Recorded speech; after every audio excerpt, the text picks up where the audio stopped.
नमस्ते दोस्तों, मैं हूं लौकित अग्रवाल। अपने यूट्यूब चैनल में आपका स्वागत करता हूं। दोस्तों, मैं आज आपको गुरु शिष्य की कथा बताने जा रहा हूं। तो कथा को शुरू करते हैं। दोस्तों, एक व्यक्ति था, अपने गुरु के पास आया और बोला, गुरुदेव, मुझे दुख से छूटने का कोई उपाय बताइए।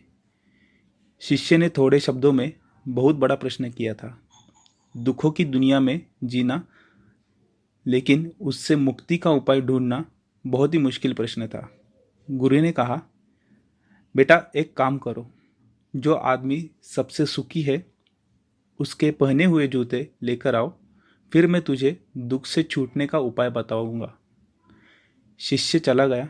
एक घर में जाकर पूछा, भाई तुम तो बहुत सुखी हो, अपने जूते मुझे आज के लिए दे दोगे? उसने कहा, कमाल करते हो भाई, मेरा पड़ोसी इतना बदमाश है कि क्या कहूँ। ऐसी स्थिति में मैं सुखी कैसे रह सकता हूँ? मैं तो बहुत दुखी इंसान हूँ। वह दूसरे घर गया। दूसरा बोला, अब क्या कहूँ भाई, सुख की तो बात मत करो, मैं तो पत्नी की वजह से बहुत परेशान हूँ। ऐसी जिंदगी बिताने से तो अच्छा है कि जाकर साधु बन जाओ। सुखी आदमी देखना चाहते हो तो किसी और घर जाओ।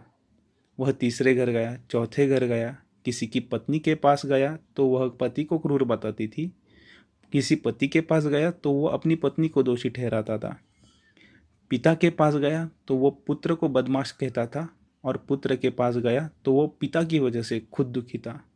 सैकड़ों हजारों घरों के चक्कर लगा आया। सुखी आदमी के जूते मिलना तो दूर, खुद के जूते ही घिस गए। शाम को वह गुरु के पास आया और बोला, मैं तो घूमते घूमते परेशान हो गया गुरुजी, न तो कोई सुखी मिला और न सुखी आदमी के जूते। गुरु ने पूछा, लोग क्यों दुखी है? उन्हें किस बात का दुख है? उसने फिर जो उसके साथ सुबह से लेकर शाम तक हुआ वो सब बताया। उसने कहा, किसी का पड़ोसी खराब है, कोई पत्नी से परेशान है, कोई पति से दुखी है, तो कोई पुत्र से परेशान है। आज हर आदमी दूसरे आदमी के कारण दुख भोग रहा है।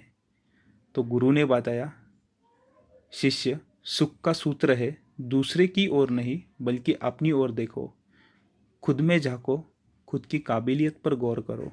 प्रतिस्पर्धा करना है तो खुद से करो, दूसरों से नहीं। जीवन तुम्हारी यात्रा है। दूसरों को देखकर अपने रास्ते मत बदलो, खुद को सुनो, खुद को देखो, यही सुख का सूत्र है। शिष्य बोला, महाराज बात तो आप सत्य की ही लेकिन कर रहे हैं, लेकिन ये आप मुझे सुबह भी तो बता सकते थे, फिर इतनी परिक्रमा क्यों करवाई?